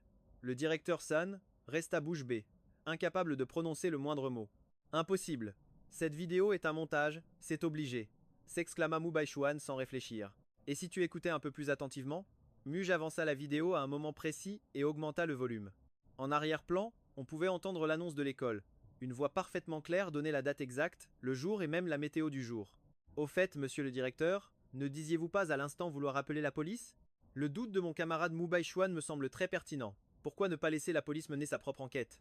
Ils n'auront qu'à vérifier les archives de la radio de l'école, on verra bien si elles correspondent à ma vidéo. Le ton de Mudge restait d'une sincérité désarmante, comme s'il se souciait réellement de la situation. Le directeur San, lui, était au bord de la crise de nerfs. Jamais il n'aurait imaginé que ce garçon avait pu absolument tout enregistrer. Oh, non, pas besoin d'appeler la police. Pour la radio, je peux envoyer un élève vérifier, ce sera vite réglé. Et puis, peu importe qui a commencé cette histoire. Regarde, au final tu n'as rien eu. En revanche, mes élèves, eux, sont blessés. Faisons un compromis. Présentez-vous des excuses mutuelles et l'affaire est close. Mudge n'en revenait pas. Comment ce directeur pouvait-il être aussi effronté? Il y a à peine une minute, il menaçait de le faire expulser. Et maintenant, tout ce qu'il demandait, c'était de simples excuses.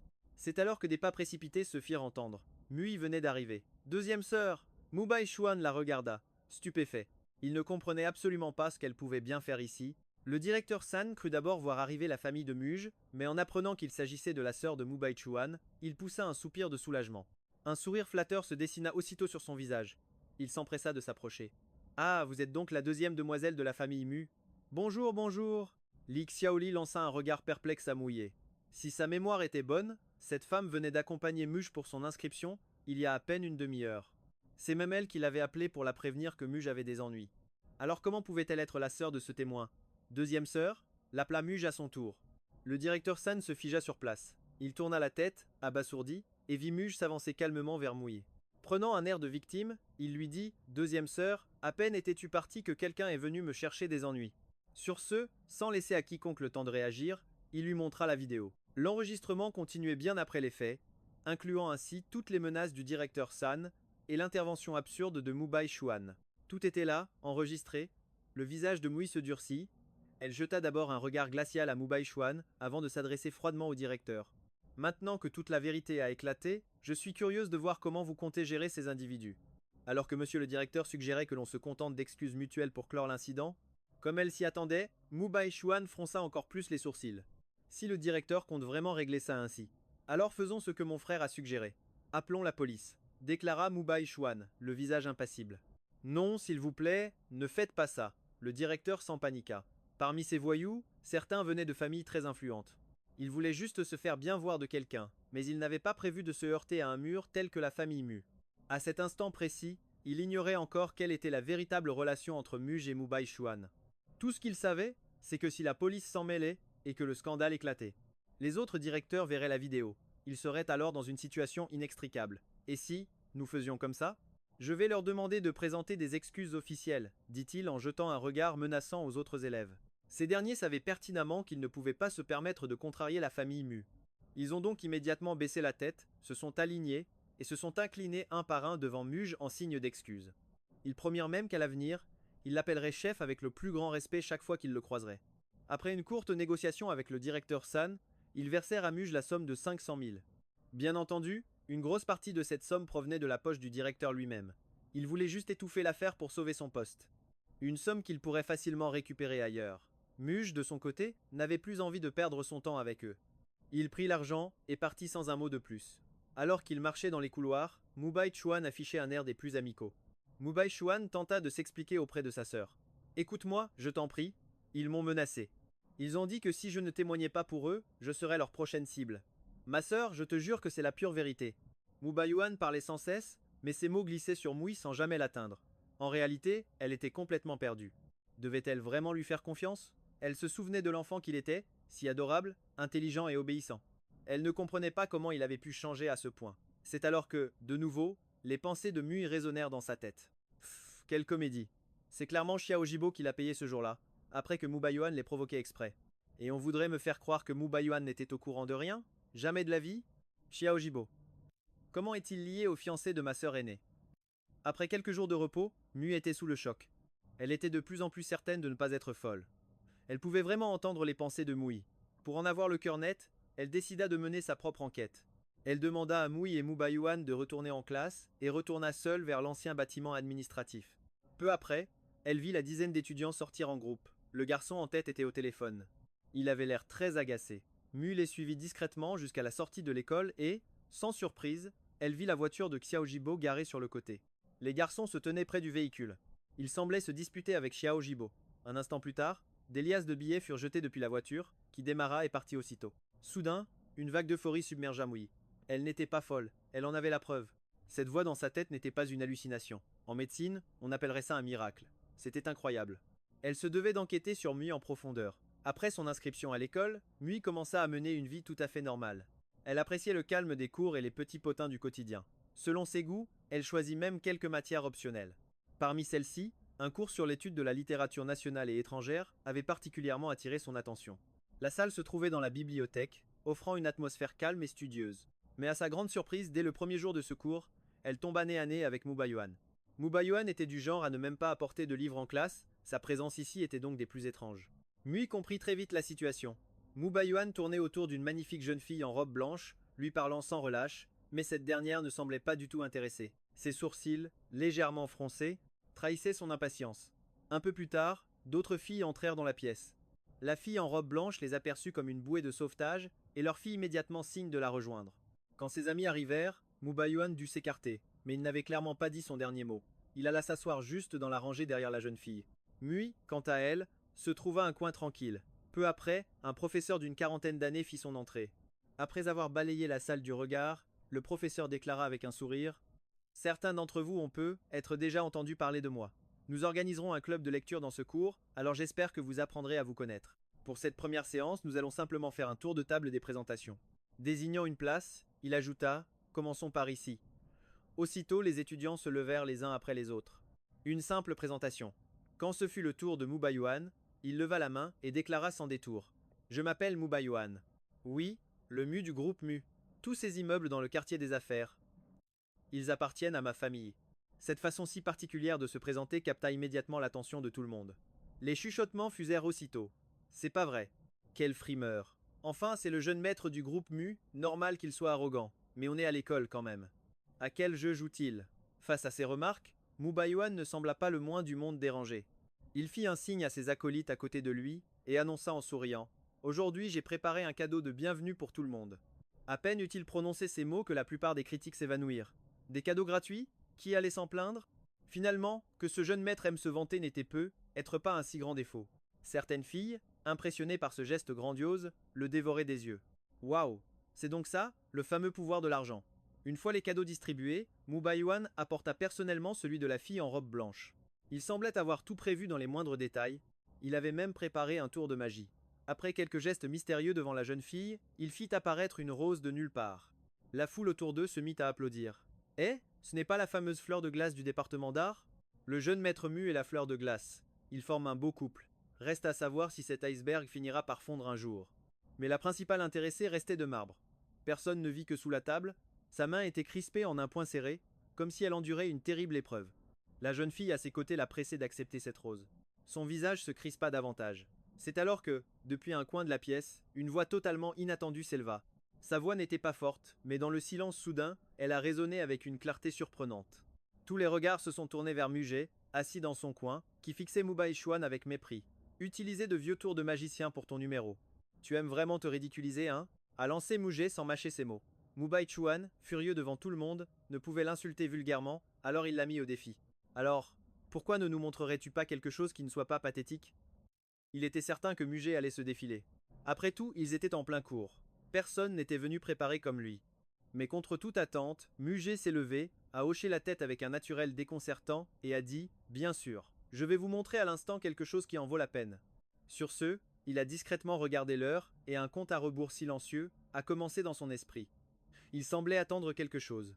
Environ 10 secondes se sont écoulées et il ne bougeait toujours pas. Voyant cela, Mubai Chuan s'est moqué de lui. « Ne me dis pas que ton tour, c'est de nous faire perdre notre temps ?» Les autres lèche-bottes de Mubai Chuan se sont aussi mis à rire. Je parie qu'il ne sait rien faire. Ce n'est qu'un frimeur. Exact. Regardez, il n'a rien dans les mains. Comment pourrait-il sortir quelque chose de nulle part? 2 autres minutes se sont écoulées. Les autres camarades commençaient eux aussi à perdre patience. Juste au moment où le professeur s'apprêtait à intervenir, Muget a brusquement levé la tête. « Silence, tout le monde !» a-t-il crié. Muget a formé un sceau avec ses mains et a pointé un doigt vers le ciel. Il a hurlé une incantation étrange vers les cieux. Son geste et sa performance étaient si ridicules que tout le monde était déconcerté, mais avant qu'il ne puisse éclater de rire, un grondement terrible a retenti à l'extérieur. Un véritable éclair venait de fendre le ciel. En un instant, tous sont restés bouche bée. Il y avait un grand soleil il y a un instant, comment le tonnerre pouvait-il gronder d'un coup? Muget a crié de nouveau. Tonnerre! Cette fois, le fracas fut beaucoup plus assourdissant. Même le sol s'est mis à trembler.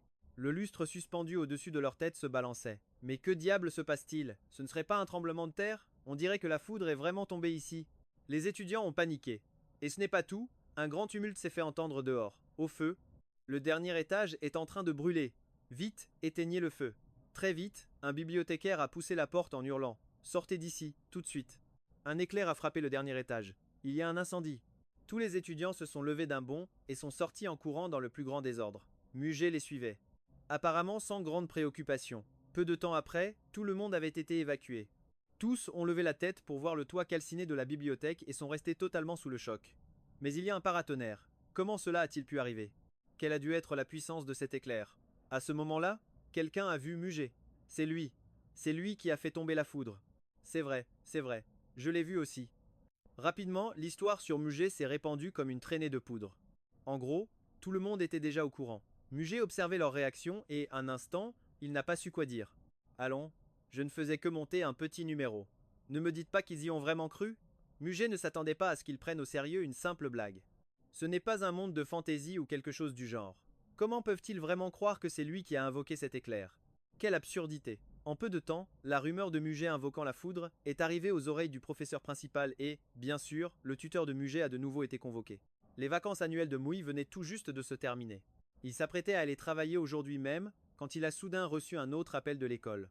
En apprenant que Muget avait encore des ennuis, il a senti que sa tête allait exploser. Si j'avais su que ce gamin était si problématique, je ne me serais jamais porté garant. Attendez une seconde. Vous êtes en train de dire que mon frère a invoqué la foudre et a fait sauter la bibliothèque? Mui, assis dans le bureau de l'école, se demandait si on ne lui faisait pas une mauvaise blague. D'après les rumeurs qui circulaient, c'est ainsi que les choses se sont passées. Mais ne tirons pas de conclusions hâtives. Il faut d'abord vérifier les faits. C'est ce que déclara, l'air grave, une femme d'âge mûr vêtue à l'ancienne et portant des lunettes. Ella es la directora de la gran biblioteca y también es la responsable de este lugar. Al escuchar esto, Muy se sorprendió aún más. ¿Acaso algo así necesita ser verificado? ¿Es realmente necesario investigarlo? Muy se quejó para sus adentros, pero su rostro todavía mostraba una sonrisa. No se preocupe si el estudiante mujer no lo hizo. Le aseguro que no lo culparemos injustamente. La directora mantenía su expresión seria. Muy miró a Mujo y preguntó sin expresión alguna. Mush, a ver, explícame qué demonios fue lo que pasó. Solo fue una coincidencia. Mujer, rió con nerviosismo. En ese momento, Muy escuchó los pensamientos de Mujer. Ay, mi madre, yo solo quería lucirme un poco. No me esperaba que las cosas terminaran así. Après tout, je savais juste qu'un éclair allait frapper la bibliothèque. J'ai seulement fait quelques gestes au hasard. Non, si j'avais su, je n'aurais jamais fait ma maligne. Heureusement, seul le toit a brûlé et personne n'a été blessé. Sinon, la situation aurait été impossible à justifier. Ah, alors c'était donc ça. En découvrant la vérité, Mi laissa échapper un long soupir de soulagement. Elle le sentait. Le monde n'était pas encore devenu complètement fou. Muge peut prédire l'avenir, et elle peut entendre ses pensées. Mais si jamais elle découvrait qu'elle peut aussi invoquer le vent et la pluie, je crains que cette fervente adepte de la science ne voie toutes ses certitudes s'effondrer. Son monde s'écroulerait. Dans le bureau, il y avait d'autres témoins, et à sa grande surprise, Mubochuan en faisait partie. Il intervint au bon moment et dit à Mui: Hé, grande sœur, ce n'est pas si grave après tout. De toute façon, Père songeait à faire un don à l'école. Demandons-lui de financer une nouvelle bibliothèque et l'affaire est réglée. À ces mots, les yeux du directeur s'illuminèrent d'un seul coup. Il venait d'apprendre l'identité de la jeune femme. Ce n'était autre que la seconde demoiselle de la prestigieuse famille Mu. Saisir cette chance d'obtenir un don serait une aubaine pour l'école, et cela lui éviterait d'endosser une trop lourde responsabilité. En vérité, il n'est pas nécessaire de tout reconstruire. Ce serait un chantier bien trop colossal. Les étages inférieurs sont intacts. Il suffirait de rénover la partie supérieure, et le tour serait joué. Lança le directeur, un large sourire aux lèvres. Mu hocha la tête en silence. La famille Mu avait largement les moyens pour cela. Si cet argent pouvait restaurer la réputation de Muge auprès des élèves et des professeurs, ce serait une bonne chose. Mais à cet instant, elle entendit de nouveau les pensées de Muge. Oh, la famille Mu va donc aider à réparer la bibliothèque. En soi, il n'y avait aucun problème. Sauf qu'il n'avait pas prévu que cet idiot de Mubai Shohan y mettrait son grain de sel pour empocher la différence. Les travaux seraient bâclés. Peu après, le bâtiment s'effondrerait, tuant des gens. Mes parents, connus pour leur générosité, deviendraient alors la cible de toutes les critiques. Le monde entier les insulterait, plongeant la famille Mu dans une situation encore plus désastreuse. Et mon pauvre père se ferait renverser par un proche des victimes et finirait handicapé. Quelle tragédie! En entendant cela, les pupilles de Mui se contractèrent violemment. Un instant plus tôt, elle s'apprêtait à appeler son père au nom de Mubai Chuan pour conclure l'affaire sur le champ.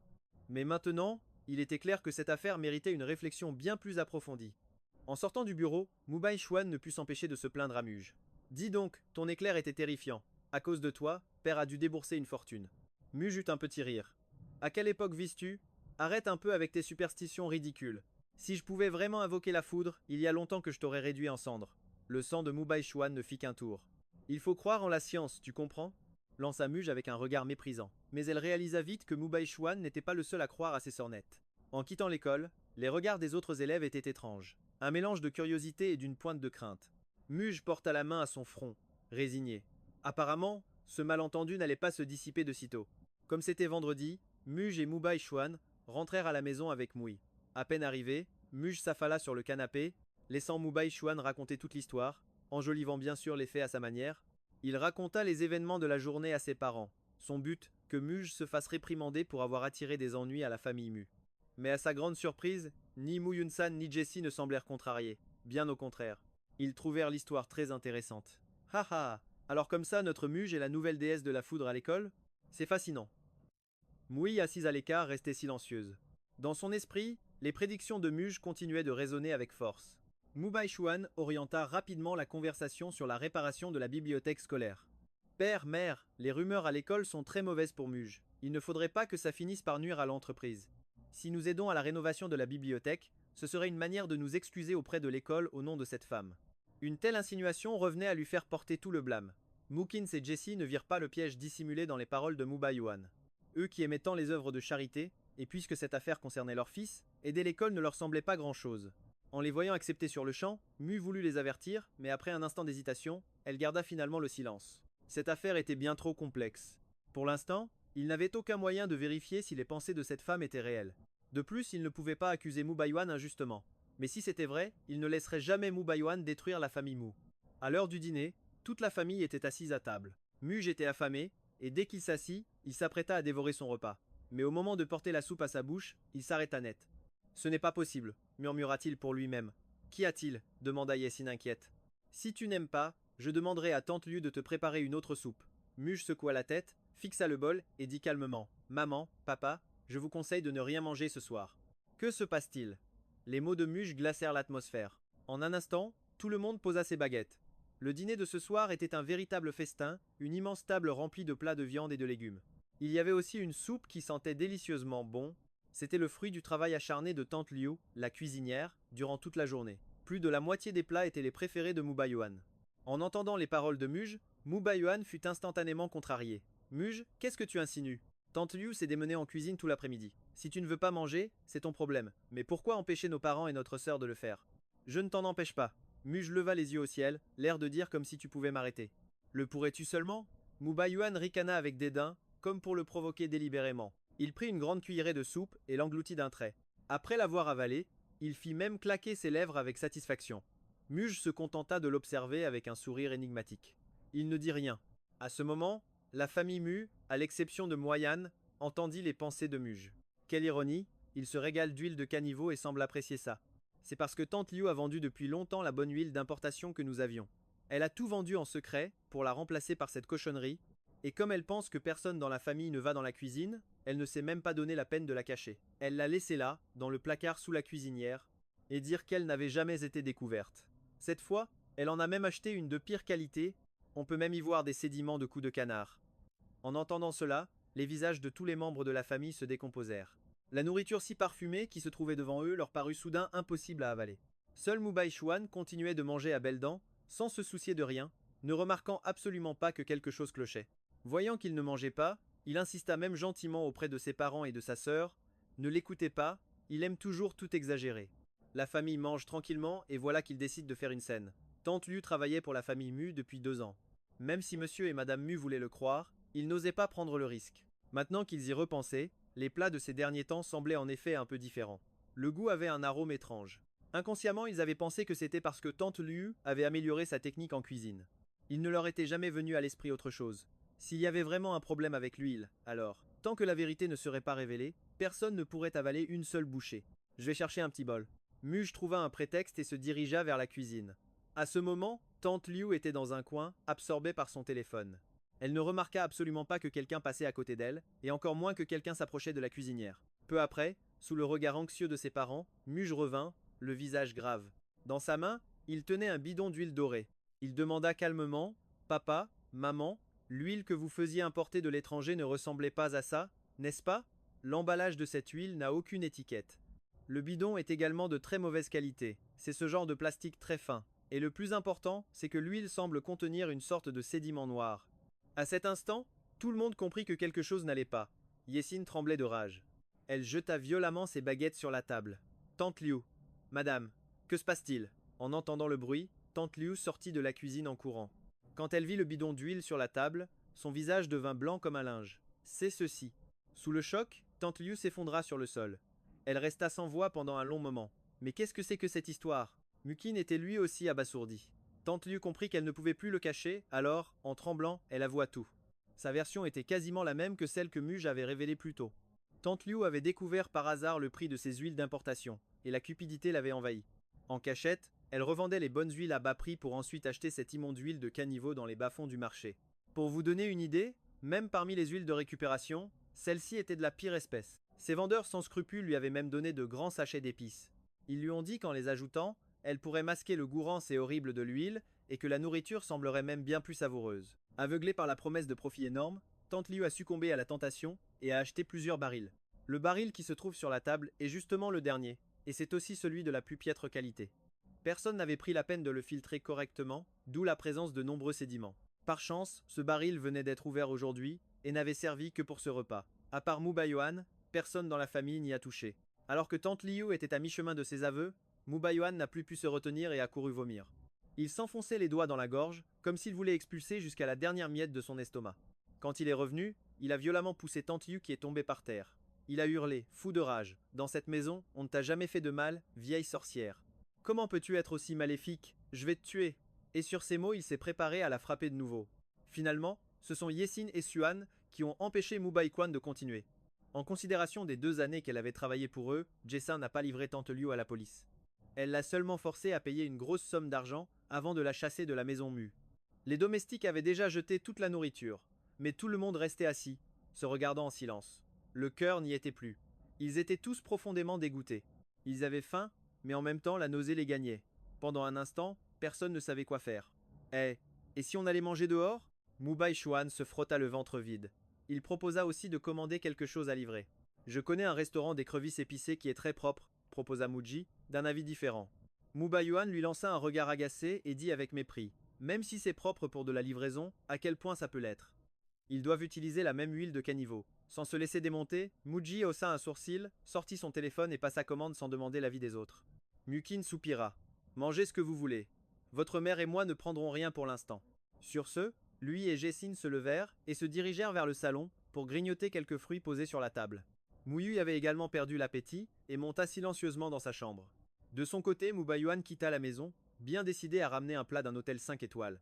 Il pensait que ce serait un bon moyen de se faire pardonner par ses parents et sa sœur. Pendant ce temps, Muji attendait sa livraison. Peu de temps après, 2 grands sacs de nourriture arrivèrent. Muji huma l'arôme des écrevisses et s'attabla joyeusement. J'ai travaillé dans ce restaurant. Là-bas, de l'élevage jusqu'au service, chaque étape du processus est extrêmement rigoureuse. La cuisine est impeccable, et l'huile utilisée est de la meilleure qualité. C'est un peu cher, mais au moins c'est sûr. Ah, et le goût n'est pas mal du tout. En entendant les explications de Muji et en le voyant manger avec un tel appétit, les parents Mu commencèrent à avoir l'eau à la bouche. L'environnement dans lequel monsieur et madame Mu avaient grandi leur avait rarement donné l'occasion de goûter à la cuisine de rue. Cette odeur parfumée et épicée piquait leur curiosité. Finalement, Mukin fut le premier à ne plus pouvoir résister. Le fruit qu'il venait de manger n'avait fait qu'aiguiser sa faim. Il regarda Muji et demanda à voix basse. Fils, penses-tu que ce sera suffisant? Sinon, papa peut commander autre chose. J'ai commandé pour 4 personnes, répondit Muji en haussant un sourcil. Mukin fut d'abord surpris, puis un sourire se dessina sur son visage. Lui et Jessin échangèrent un regard, à la fois satisfait et un peu gêné. Leur fils était vraiment très attentionné. Cela les mit plus à l'aise. Ils s'assirent directement à table et commencèrent à manger aux côtés de Muji. Jessin prit les gants que Muji lui tendait et commença à se servir. Je dois admettre que ces plats que les jeunes adorent sont vraiment délicieux. Oui, quand nous embaucherons une nouvelle cuisinière, nous devrions en trouver une qui sache préparer les écrevisses. Comme ça, nous pourrons en manger à la maison dès que nous en aurons envie. En voyant ses parents faire l'éloge du repas, Muji se sentit aussi très heureux. Il leva les yeux et vit Muyui debout en haut de l'escalier. Elle semblait encore hésiter. Muji leva le petit bol qu'il tenait à la main et lui dit avec un sourire radieux. « Grande sœur, viens vite. Je t'en ai déjà décortiqué quelques-unes. » Mui descendit les escaliers, toujours un peu timide, et dit avec une légère gêne. « Bon, puisque tu t'es donné cette peine, je vais goûter. » Et c'est ainsi qu'ils dévorèrent joyeusement toutes les écrevisses, tous les 4 réunis. Quand Mubaishuan est rentré, tout le monde était déjà plus que rassasié. Impossible pour eux d'avaler une bouchée de plus. Père, mère, je vous ai ramené du homard australien, et aussi du crabe royal et du dong sindan. Mubaishuan entra avec un large sourire, mais il ne trouva qu'une famille de 4 personnes, le ventre plein et le cœur léger. Pendant ce temps, les employés débarrassaient les carapaces de crustacés dans la salle à manger. Ah, Xiao Chuan, te voilà de retour. Nous avons déjà mangé, nous n'avons plus faim. Muin-san, de très bonne humeur, ne remarqua pas le changement sur le visage de Mubaishuan. Le sourire de Mubaishuan se figea sur ses lèvres. Il demanda, un peu gêné. Je l'ai ramené de l'hôtel Diao. Vous ne voulez pas goûter un petit peu? J'ai aussi pris le caviar préféré de ma sœur. Non, non, merci. Vraiment, nous ne pouvons plus rien avaler. Jessie et Mui agitèrent vivement les mains. Mubaishuan ne put se contenir plus longtemps. Il lança la nourriture à une servante qui se tenait à côté. D'une voix glaciale, il ordonna « Prends tout ça et jette-le à la poubelle ». En entendant cela, toutes les personnes présentes furent stupéfaites. En théorie, un tel repas aurait pu être gardé au réfrigérateur pour le lendemain. Ou, à défaut, les servantes n'avaient pas encore mangé, ça n'aurait donc pas été un problème de leur donner. La servante regarda les mets délicats qu'elle tenait, le cœur serré à l'idée de les jeter. Elle demanda donc timidement « Jeune maître, c'est un tel gâchis de jeter ces plats. Justement, nous n'avons pas encore mangé. Nous pourrions les manger. » Dans une situation normale, Mubaishuan ne s'en serait pas soucié le moins du monde. Quiconque voulait manger pouvait le faire, mais aujourd'hui, il était fou de rage. Il cria furieusement. « Êtes-vous sourde? J'ai dit de le jeter. Je vous ai dit de le jeter. Pour qui vous prenez-vous? Des mendiantes. » La servante resta pétrifiée. Elle pinça fortement les lèvres. Ses yeux étaient un peu rougis. Elle avait déjà 40 ou 50 ans. Être humiliée par quelqu'un de l'âge de son propre fils. De cette façon, le chagrin et la tristesse dans son cœur étaient si grands qu'elle eut du mal à se retenir un instant. La bonne humeur de Mukin fut également ruinée. Il frappa la table. « Mubaishuan, d'où vient ce comportement? Est-ce ainsi que je t'ai élevé? Bien que les familles Mu et eux aient de l'argent, ce ne sont pas des nouveaux riches. C'est pourquoi, tant Mukin-san que Haijing, bien qu'ayant eu un niveau de vie élevé depuis l'enfance, l'éducation qu'ils avaient reçue leur avait aussi appris à ne pas gaspiller la nourriture. Et maintenant, non seulement Mubaishuan se montrait gaspilleur, mais il humiliait aussi une employée. C'en était plus qu'il ne pouvait tolérer. Mubaishuan serra les poings et monta les escaliers sans un mot. En retournant dans sa chambre, il claqua la porte de toutes ses forces. Haijing soupira doucement, s'approcha de la servante et lui dit avec une grande peine « Madame Sao, vraiment, je suis désolé. C'est nous qui n'avons pas bien éduqué notre fils. Je vous assure que je vais m'occuper de le discipliner. Ce repas, emportez-le et partagez-le avec les autres. Non, s'il vous plaît, ne dites pas ça. Vous et Monsieur Mu êtes de très bonnes personnes. La servante renifla. Il y a un an, son fils est tombé malade et avait besoin d'1 million pour son opération. Ai Jing, presque sans hésiter un seul instant, lui avait prêté l'argent. Avec une dette de gratitude si immense, il était naturel qu'elle ne lui en veuille pas. Seulement, dans son cœur, elle ne pouvait s'empêcher de réfléchir à l'importance des liens du sang. La façon d'être de Mu Baishuan ne ressemble en rien à celle des maîtres Mu. En revanche, le nouveau jeune maître, Muj, lui, est un membre véritablement bon de la famille Mu. Le lundi, Muj retourna à l'école. Il pensait qu'après les 2 jours du week-end, les rumeurs à son sujet se seraient bien calmées. Mais à sa grande surprise, bien que la situation se soit un peu apaisée, la nouvelle que Mu Baishuan allait rénover la bibliothèque de l'école se propageait comme une traînée de poudre. Et le pire, c'est qu'en le racontant, on ne manquait pas de le dénigrer. Ce jeune maître des Mu est une si bonne personne, il a offert son argent et ses efforts pour réparer la bibliothèque. Il est bien meilleur que cet autre frimeur. Ha ha ha, quelle blague. Ouais,